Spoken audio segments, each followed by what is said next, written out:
pensei comigo, eu vou orar pelo pastor, né? Porque misericórdia. Agora note que nessa parte aí a Bíblia diz corrupção religiosa. Agora note que a Bíblia também disse que ela tinha um cálice de ouro na sua mão. E dentro desse cálice havia quantas coisas, irmãos? 3. E a primeira delas é a abominação. O que a Bíblia fala sobre a questão da abominação? Vai para o último livro da Bíblia, Apocalipse capítulo 21, versículo 27. Daqui a alguns dias nós vamos estudar mais a fundo esse texto, mas hoje a gente vai pegar só uma parte dele.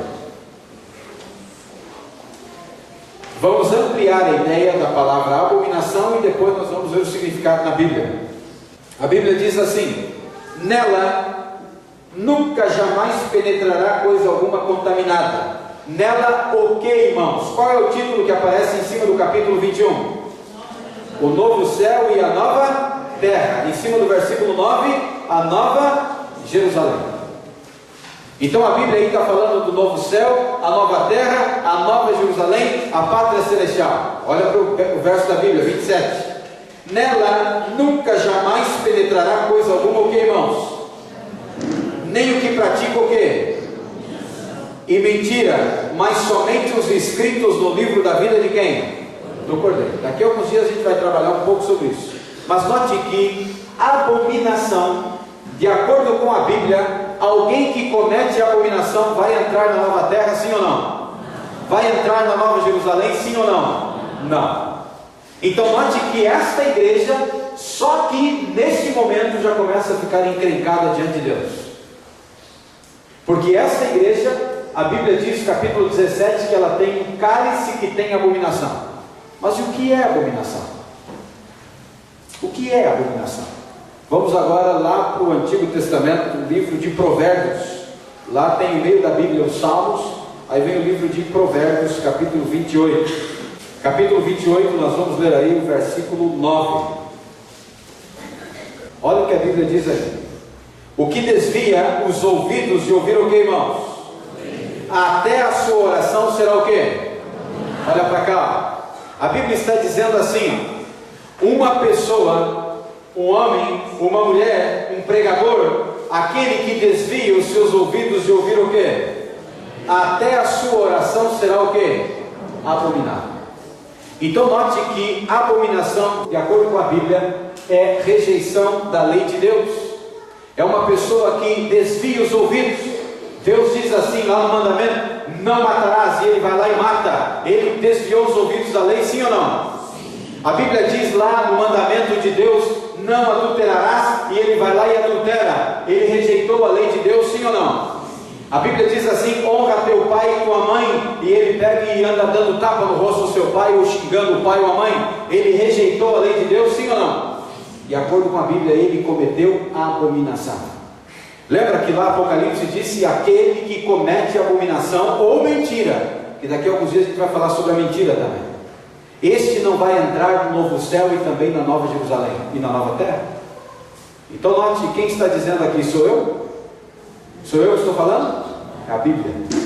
Então note que a Bíblia diz aqui, vamos ler de novo: o que desvia os ouvidos de ouvir a lei, até a sua oração será o que, irmãos? Abominável. Aí é uma coisa complicada. E se o homem, por exemplo, ele é um pregador e ele não guarda os mandamentos de Deus, por exemplo, a Bíblia diz assim que ele tem que honrar pai e mãe, e ele tem um problema sério com o pai e a mãe dele, não fala mais com o pai e com a mãe. Dá para você deixar ele colocar a mão na tua cabeça e orar para você? Complicado, né? Mas como que eu vou saber se ele transgride os mandamentos, né? É aprendendo os mandamentos. Agora note que a Bíblia diz assim: aquele que desvia os ouvidos de ouvir a lei, até a sua oração será abominável. Ou seja, Deus não ouve. Deus não ouve a oração de alguém que ele escolhe rejeitar a lei de Deus pela sua livre escolha. Ou seja, eu escolhi adulterar, então Deus não vai ouvir a minha oração. Eu escolhi não honrar o pai e a mãe, eu escolhi matar. Então a Bíblia diz que Deus não vai ouvir a minha oração. Vai haver uma rejeição da minha oração. Ou seja, note que nós estamos falando aqui de uma igreja. Essa é uma igreja que faz parte de um reino poderoso. É uma igreja que se corrompeu religiosamente. É uma igreja que rejeitou a lei de Deus e ensinou os seus fiéis que você não precisa guardar a lei de Deus. Agora note, a Bíblia diz que neste cálice também havia imundícia. O que é imundícia? O que a Bíblia fala sobre imundícia? Profeta Ezequiel, capítulo 36, versículo 25. A Bíblia diz assim: então aspergirei água o que, irmãos? Sobre quem? E ficareis o que? Purificados. Vamos ler de novo. Então aspergirei água pura sobre vós e ficareis purificados de todas as vossas o que? Imundícias. E de todos os vossos ídolos eu vou fazer o que? Vos purificarei.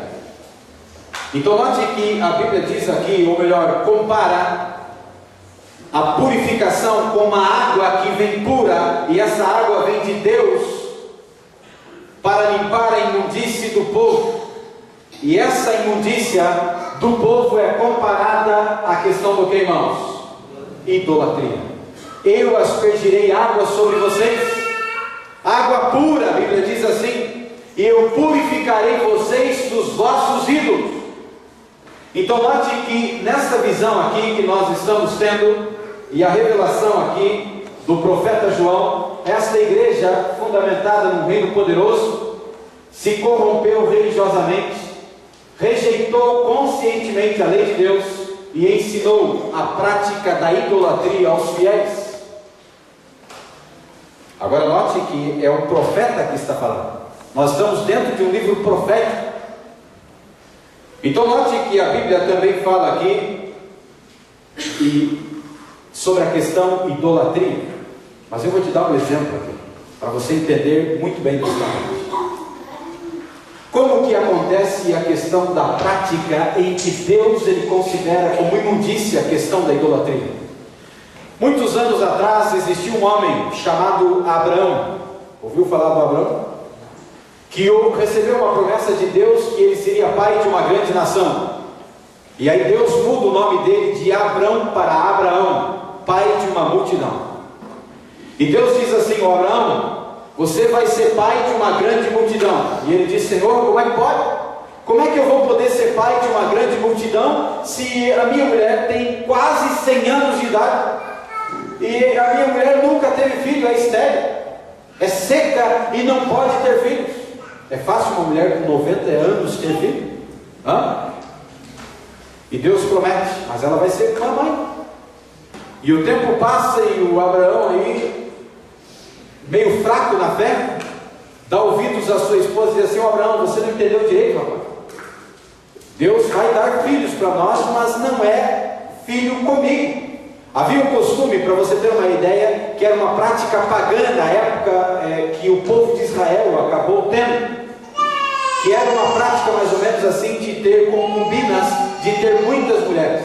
E pode olhar para a Bíblia, quando Deus criou o homem, Deus criou uma companheira para ele, não duas, não três, mas uma. E criou e deu a Eva também um companheiro, não dois, não três. Então entenda que o plano de Deus é homem e mulher, apenas um casal, um cônjuge. Mas note que a Bíblia fala de muitos que tiveram muitas mulheres. E se você ler a Bíblia atentamente, você vai ver que um é mais encrencado que o outro. Pode ler com calma. Ter mais do que uma mulher significa encrenca. A Bíblia fala sobre isso. Não que as mulheres são complicadas, não é isso.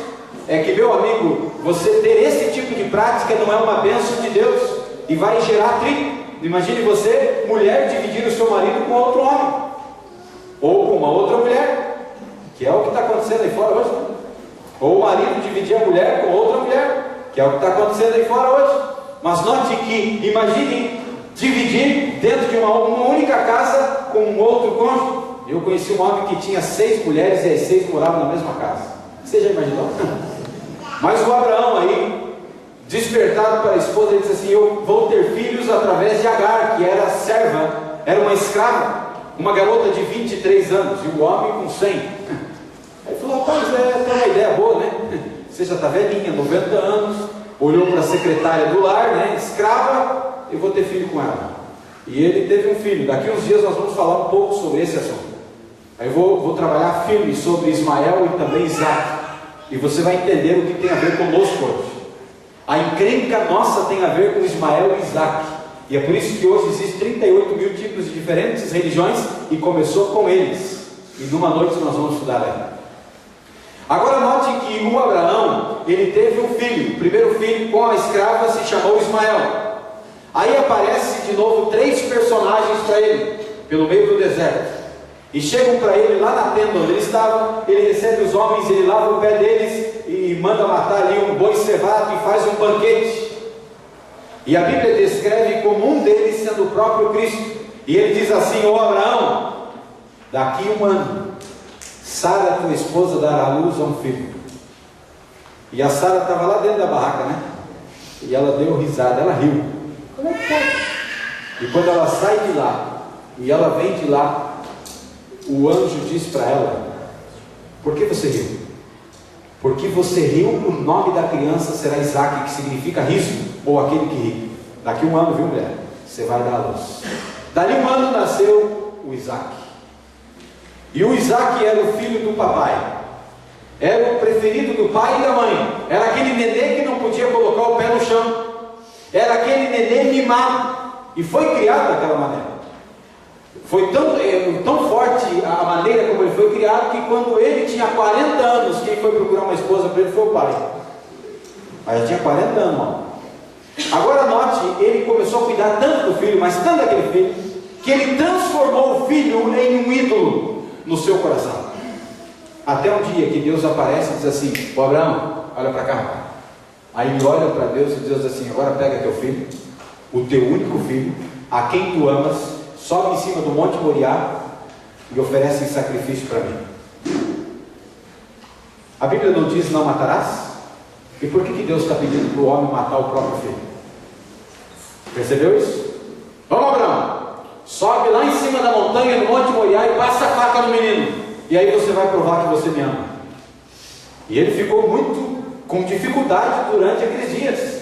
E ele perguntava: é realmente a voz do Senhor? E a Bíblia diz que Deus não falou mais com ele.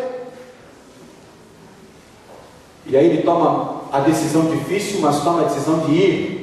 E ele chega lá em cima do Monte Moriá, e ele levanta o cutelo ou a faca para matar o próprio filho. E a Bíblia diz que Deus segura a mão e diz assim: Abraão, não mates o rapaz. Agora eu sei que você me ama. Alguns defendem essa história aí, dizendo que aí então, pelo gesto de Abraão, pelo gesto de Abraão, Deus daria Jesus. Isso está errado. A Bíblia diz do cordeiro que foi morto desde quando, irmãos? Desde a fundação do mundo. Se nós dependêssemos do sacrifício de alguém humano em amar a Deus, para que Jesus viesse, a gente estaria encrencado. A Bíblia diz que o cordeiro foi morto antes da fundação do mundo. Já havia uma promessa. Agora, dentro desse aspecto, Abraão transformou o Isaac em um ídolo. E tudo aquilo que eu transformo em um ídolo no meu coração, no lugar de Deus, Deus pede que eu sacrifique. Deus pede que eu elimine da minha vida. E Ele detesta a questão da imundícia. E Ele fala que a imundícia é a prática aí da idolatria. Mas a Bíblia também fala de prostituição. E Apocalipse 17 é conhecido como a mulher prostituta, a mulher que se corrompeu. Agora, olhando para essa situação, veja o que a Bíblia diz no livro de Romanos, capítulo 1, versículo 25. A Bíblia diz assim: pois eles mudaram o que, irmãos? A verdade de quem? Em mentira. Vamos ler de novo. Pois eles mudaram a verdade de Deus em mentira, adorando e servindo a quem, irmãos? A criatura em lugar de quem? Do Criador, o qual é bendito eternamente. Amém. Agora note que a Bíblia diz aqui que eles mudaram a verdade de Deus em mentira. Aqui na cidade tem um posto de gasolina, e esse posto de gasolina mistura na gasolina querosene.